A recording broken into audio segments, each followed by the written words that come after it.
Ô, Caribé! Caribé vai começar no coração do Pará.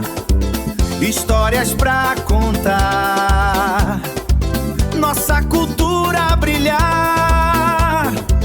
Caribé, o seu programa, orgulho do Pará. Programa Caribé!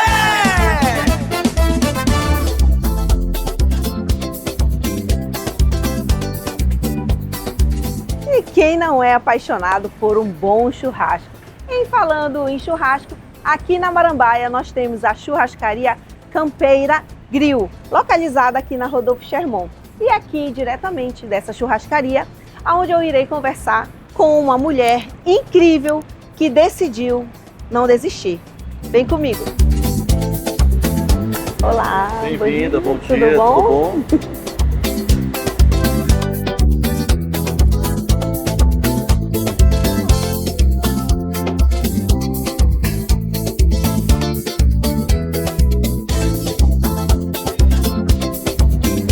Carol Reschke, minha querida, Ai, que honra estar aqui hoje poder te receber hoje nessa entrevista. E desde já eu quero te agradecer por eu você que agradeço. confiar em mim, Gislene, e no programa Caribé e contar um pouquinho da sua história. Maravilha, bora lá. Vamos lá? Pronto, matei a curiosidade de vocês, né? Então, hoje comigo, Carol Reschke. Vamos conhecer um pouquinho? Carol, fala pra gente, quem é Carol Reschke? Ou quem era Carol Reschke antes de ser tão conhecida nas redes sociais, amiga?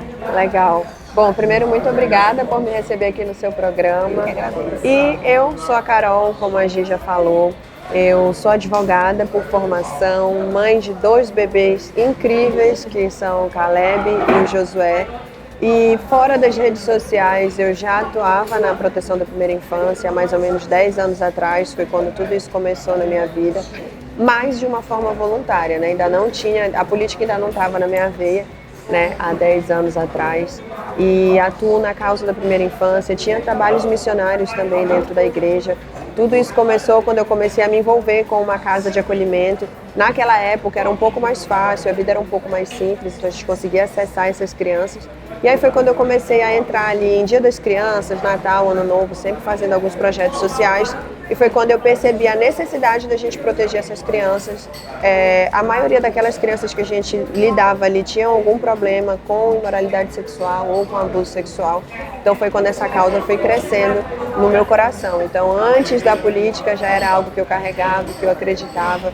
E eu sou isso aqui que vocês estão vendo, né? Trabalho com infância, amo criança e tento de alguma forma conectar sempre aquilo que eu estou fazendo com a proteção da primeira infância. Carol, você é paraense? Sou paraense, nasci em Castanhal, nasci no Hospital Magalhães, um hospital que é referência até hoje lá na cidade, mas nunca morei em Castanhal, né? Foi realmente minha mãe teve o parto ali em Castanhal e depois fui criada em Belém. Então, entre Belém e Mãe do Rio tem um vácuo aí de 20 e poucos, 30 anos, mas há 6 anos eu moro em Mãe do Rio e agora estou retornando para morar em Belém. Ah, então seja muito bem-vinda. De volta. De volta a Belém. Obrigada. Já que você fala tanto de infância, você tem essa causa, né, essa bandeira que você levanta sobre a infância. Como foi a tua infância, Carol? Tu tem cara de que não aprontou muito, não. Olha, pior que aprontava assim, mas a minha infância foi bem raiz, assim, eu fui criada em Belém, né, como eu falei, mas eu ainda peguei aquela época boa, que a gente brincava na rua, que os vizinhos se juntavam no final da tarde. A maioria das minhas férias foi em Mosqueiro, porque a minha família tem uma casa lá. Hoje a gente não tem mais o hábito tanto de reunir toda a família lá, mas há muitos anos atrás era muito comum todos os tios deixarem seus filhos ali e aí eles ficavam se revezando porque nem todos estavam de férias, então a casa era abarrotada de menino. E a gente geralmente passava julho em Mosqueiro. E era muito bom, porque criança ama praia, ama brincar, tinha os vizinhos. Era uma infância diferente do que eu proporciono para meus filhos hoje. Era um negócio muito mais livre, assim, muito mais de liberdade. Que a gente conseguia ver essa liberdade em Belém também. Hoje é uma liberdade que eu vejo mais no interior, porque a vida está muito corrida, são muitos carros passando na rua. A dinâmica da vida virou outra, mas a minha infância foi assim, com muita liberdade, muita rua, muito joelho ralado, e cresci dessa forma. Caleb e Josué. como é ser mãe de Caleb e Josué? Ah, gente, Caleb e o Josué, eles são um capítulo à parte na minha vida. Eu digo que a maternidade me transformou em uma outra pessoa. A maternidade fez eu descobrir a minha força, fez eu descobrir a necessidade de eu ser uma pessoa coerente, porque agora tinham duas pessoinhas que dependiam de mim, né, de toda forma. E ser mãe deles é incrível, é algo que me impulsiona e me estica todos os dias. Eles são a razão de muita coisa que aconteceu na minha vida, é em razão dos meus filhos. E são a minha alegria diária. É exaustivo, é cansativo, ainda são bebês, então ainda dependem muito de mim. Eu tenho muita ajuda, mas a sobrecarga maior sempre é a mãe, porque a responsabilidade é nossa, né? Então, assim, é um mix, é aquele negócio de padecer no paraíso. Eu tô no paraíso, mas com muito desafio. Ô Carol, a gente quer saber um pouquinho mais, né, da tua família, um pouquinho mais de Carol. E seus pais? Você ainda tem pai, mãe? Como é Carol como filha? Bom, os meus pais são casados há 32 anos, então são meus exemplos, né? Eles são para mim 33 anos. São meus exemplos, é com eles que eu aprendi boa parcela, se não quase tudo do que eu carrego. São servidores públicos, a minha mãe é médica. Então, sempre misturo aquele cuidado ali de mãe com o cuidado da medicina, sempre esteve muito em cima ali da gente. E são rigorosos, são bem rigorosos com a criação em si, né? Não muito com logística, mas a minha criação foi bem centrada, eu diria assim. Foi muito preto no branco, olha, isso aqui pode, isso aqui não pode. Naquela época, os castigos eram mais intensos, É verdade. né? Então, assim, quando eu saía muito da linha, puxava de volta. E, assim, o nosso relacionamento é muito bom. Os meus pais, a gente tem aquela... É acima da amizade em relação de pai e mãe, né? Mas eu vou dizer que a gente tem aquela amizade, assim, de eu saber que eu posso contar. E às vezes quando perguntam da minha vida assim, como é que você conseguiu reconstruir tudo? Eu falei, não, eu tinha para onde voltar. Eu tinha essa segurança de que eu tinha com quem contar. E isso faz toda a diferença, ainda mais sendo pai e mãe. E antes de ser pai e mãe, eu costumo enxergar que tem que ser, antes de você ser mãe, antes de você ser pai, você tem que ser amigo do seu filho. Justamente para quem não tem que contar aquela com relação amigos de confiança. Lá fora. Que às vezes os filhos acabam fazendo dos amigos seus pais. Sim. Não é verdade? Sim. Então, antes de ser pai e mãe, a pessoa tem que ser amigo dos seus filhos. Tem irmãos? Não. Filha Acabei única. me tornando filha única, mas não por escolha. Na verdade, assim, quando eu nasci, tinha o projeto deles terem o segundo filho. E aí a minha mãe acabou perdendo o útero porque ela teve vários problemas com mioma e tudo, então a orientação do médico foi a retirada total do órgão. E acabei ficando como filha única. Na época eles passaram por muitas dificuldades em razão desse problema de saúde da minha mãe. E aí nesse dia adota, não adota. Quando eu vi eu já estava grande demais e ficaram um pouco recuados, assim, de começar do zero de novo, né? A maternidade e a paternidade, e aí ficou só eu. Eu já imaginei que tu tivesse, não, ela deu muito trabalho, melhor de ficar só com a Carol. Será que foi isso? Será? Eles não me contaram. Tem essa possibilidade Acredito que também. não. Mas assim, a nossa casa sempre foi regada de muita criança, porque eu tenho muitos primos e eu sempre vi uma rede de apoio muito grande entre os meus tios, né? Tanto materno quanto paterno. Então era um deixando o filho na casa do outro e foi muito bom. Apesar de ser filha única, eu nunca estive sozinha em casa. Ai, que bom.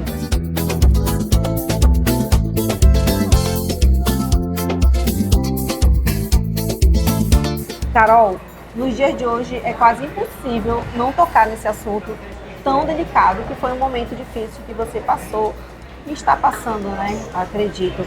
Então, em que momento você percebeu que a sua vida ela mudaria completamente? Certo. Assim, apesar de ser um momento muito difícil, ele infelizmente é mais comum do que eu imaginava, né? Depois que eu me vi ali naquela situação, ao meu redor eu vi que a grande maioria das pessoas já tinham passado, superando ou não, já tinham passado pelo que eu estava passando. E foi mais ou menos em novembro do ano passado, né, quando eu realmente entendi que, não, mudou, eu preciso seguir. Foi um momento que eu já tinha percebido as coisas saindo do meu controle, né? Eu já tinha percebido que o plano não estava conforme eu tinha calculado.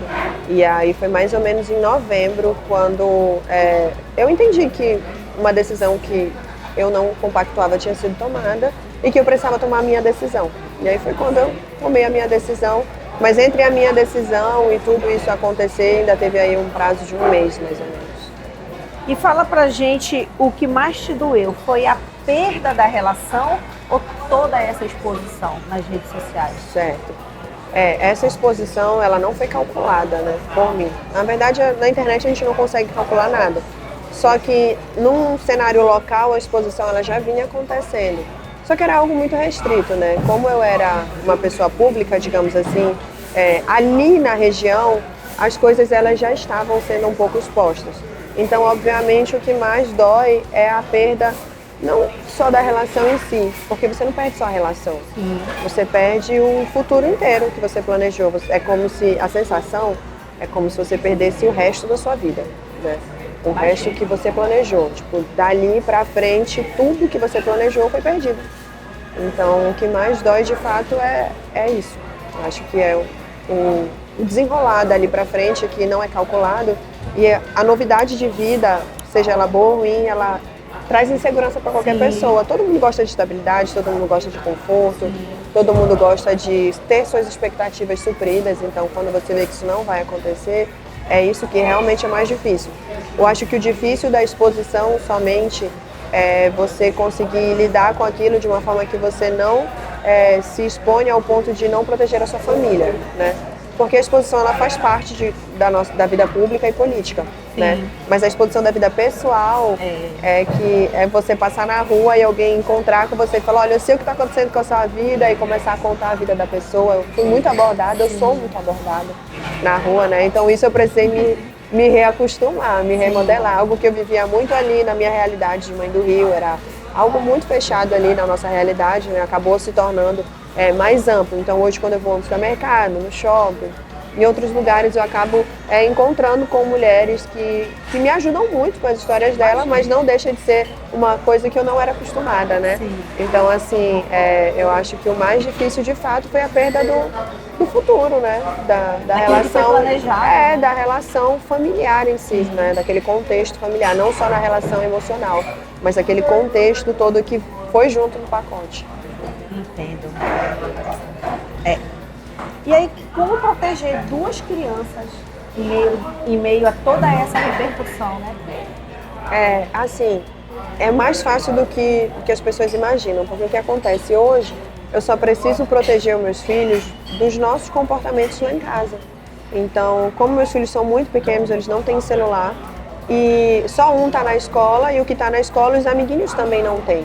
Então os amiguinhos não sabem também, então não tem como meu filho na escola ser acessado por essa informação, né? A escola acaba sabendo o que aconteceu, então todo mundo me ajuda nessa rede de proteção, e a minha relação com o meu ex-marido ela é uma boa relação, apesar de tudo, porque nós dois conseguimos entender que tem duas crianças envolvidas. Então assim, os meus filhos não presenciam conversas ruins que elas acabam precisando acontecer. Os meus filhos não presenciam nem entre mim e a minha família, que são conversas que surgem na minha casa, mas eles nunca presenciam. Então hoje a forma que eu tenho de proteger meus filhos é mostrar para eles que está tudo bem.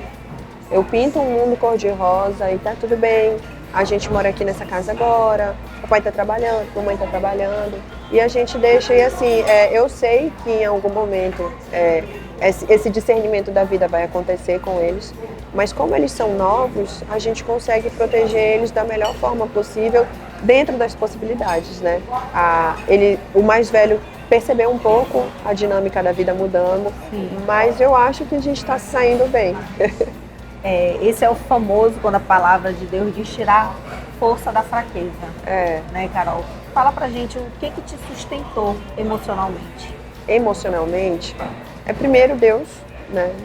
Eu não consigo falar nada hoje sem falar de Deus, porque de fato Ele é o meu sustento. Eu de fato acredito quando a Bíblia diz que Cristo é aquela rocha inabalável, que a chuva vem, a ventania vem, você permanece de pé.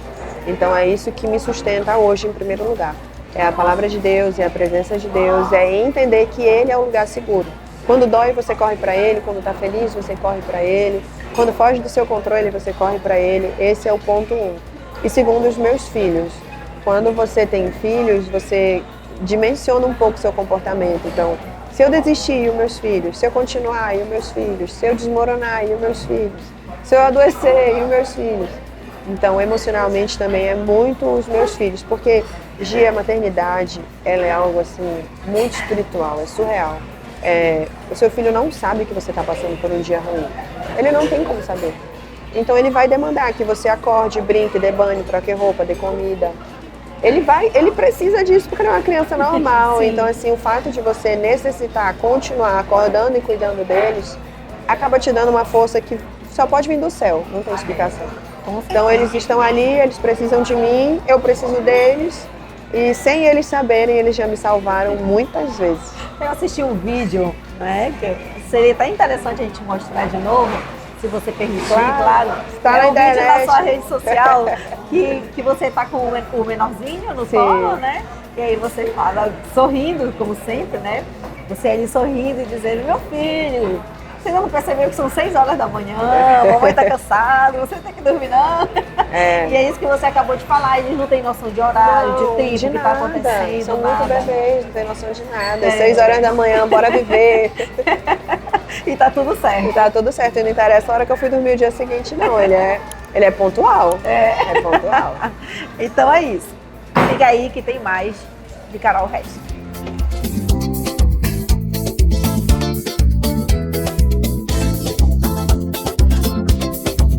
Agora, Carol, vamos falar do futuro, né? Vamos lá. Então vamos falar de projeto? Vamos. O que Carol Resch tem aí agora nesse segundo semestre? Bom, o meu segundo semestre, ele tem 2 possibilidades. Eu estou pré-candidata hoje a deputada federal. Então, como todo pré-candidato, eu tenho 2 possibilidades, ser eleita ou não, né? Esperamos que sim. Esperamos que sim, com certeza. Estamos trabalhando forte para isso. Mas a gente sabe que são possibilidades, né? Mas, assim, independente do resultado, o meu projeto de vida é manter a coerência com o que eu já venho fazendo. É claro que a possibilidade da eleição me abre muitas portas, muitos leques. A gente sabe que é uma cadeira que vem com uma estrutura muito grande, tanto de você conseguir ajudar o próximo, quanto de você mudar realidades. Então, hoje eu trabalho com projetos voltados à primeira infância, como proteção às crianças que estão em situação de adoção, crianças que estão dentro de casa de acolhimento. Tem um período ali na adoção chamado estágio de convivência, que não vai dar tempo da gente conversar agora. Mas para quem quiser saber mais um pouco, eu vou trazer isso nas minhas redes sociais, sim, com certeza. Mas é um período que a criança fica um pouquinho mais vulnerável, que ela está entre a fase de sair da casa de acolhimento e ser colocada numa família substituta. Então eu entendo que precisa de mais atenção ali.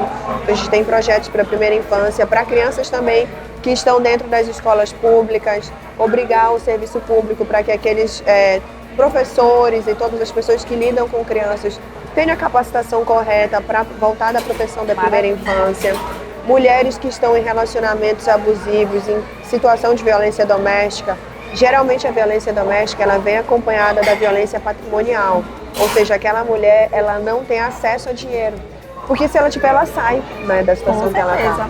Na maioria dos casos as mulheres permanecem em situação de violência por dependência econômica, não só emocional. Então projetos de trazer empreendedorismo para essas mulheres, para que elas consigam empreender dentro de casa. Já que elas não podem sair para trabalhar, na maioria das vezes não podem ou não conseguem, em razão de todo o contexto de violência que vivem. A gente tem alguns projetos para essas mulheres começarem a empreender dentro de casa. Um exemplo simples que dá tempo de eu citar aqui são os cursos de panificação, de bolo caseiro. Para que essa mulher dentro de casa consiga vender um pão, vender um bolo, fazer uma unha, um design de sobrancelha ali dentro de casa e começar a salvar o dinheirinho dela para ela conseguir esse fôlego, né? A violência doméstica nunca é a resposta, nunca é o cenário ideal, mas a gente precisa dar meios para essa mulher sair desse lugar. Que a dependência emocional por si só já prende. Então a gente tenta de alguma forma trazer esse contexto de possibilidades para essas mulheres. Então assim, sendo eleita eu consigo ampliar isso a nível Pará, a nível Brasil. Não sendo, a gente permanece com o nosso serviço, eu continuo trabalhando como advogada dentro do instituto que eu já trabalhava. E aí vamos ver o que Deus tem reservado para mim. Ai, que legal. Bom, então a bandeira que você traz, você sendo, né, Primeira eleita, infância e a mulher. primeira infância e a mulher. Então, mulherada, e os homens também que apoiam as mulheres a serem empreendedoras, vocês homens também que apoiam esse cuidado que Carol Reschke vem trazendo há mais de uma década em relação à criança, à infância, isso é muito importante. Então, enfim, já tem meu apoio. Ah, obrigada. Agora, Carol, vamos encerrar. Eu sei que você também aí do outro lado gostaria de ter um minuto ao lado dessa mulher incrível que é Carol Reschke. Mas, Carol, deixe os telespectadores uma mensagem, né, de tudo isso que nós conversamos hoje. Certo. Uma mensagem curta e simples que eu posso deixar é: saiba quem você é. Quando você sabe quem você é, quando você sabe quem você foi criada para fazer, porque você carrega assim um propósito, você carrega dons natos que foram colocados sobre Deus, sobre a sua vida. Quando você sabe quem você é, você sabe onde você quer chegar, você sabe os seus limites, você sabe aquilo que de fato faz sentido para a sua vida. Então não deixe o redor ditar quem você é, não deixe as circunstâncias ditarem as suas escolhas. Seja convicta do seu valor, da sua capacidade, da sua identidade. Então, Carol, eu quero mais uma vez te agradecer de todo o coração por você compartilhar comigo, com os telespectadores do programa Caribé, um pouco da sua vida, um pouco da sua rotina, dos seus filhos lindos e maravilhosos. Muito obrigada mesmo. Eu que agradeço, Gi. Foi um prazer estar com vocês e eu espero voltar mais vezes. Estaremos certeza. aqui. Então acompanhe Carol Reschke nas redes sociais, que está aqui embaixo, programa Caribé também. E aqui eu encerro. Eu, Gislene Pereira, com o programa Caribé. Aguarde que no próximo sábado tem muito mais. Beijo. Tchau.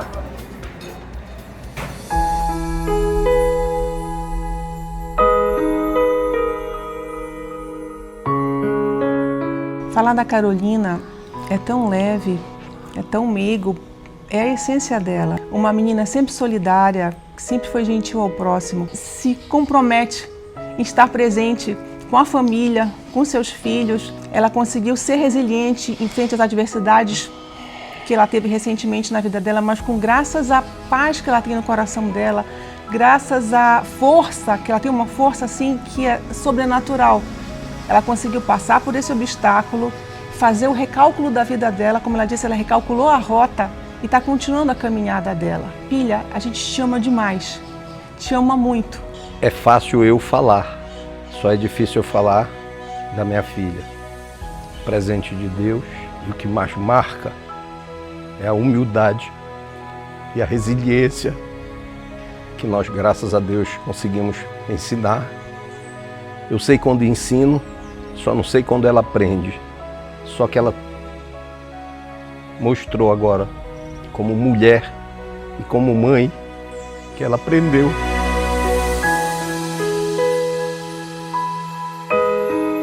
Que Deus abençoe os caminhos dela. Oi, mamãe. Obrigada por tudo. Te amo muito. Deus abençoe. Sua caminhada. Beijo. Tá leve. Ai, ai. Ai, ai. Te amo. Ai, ai, ai. Eu te amo. Sim. Joga um beijo pra mamãe. Ai, ai, ai. Ai, ai, ai.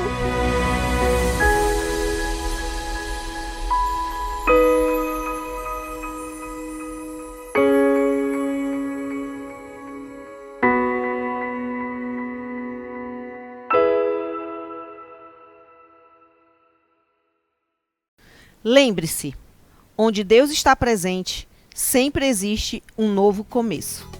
Eu sou Gislene Pereira e te encontro no próximo Caribé. Deus abençoe.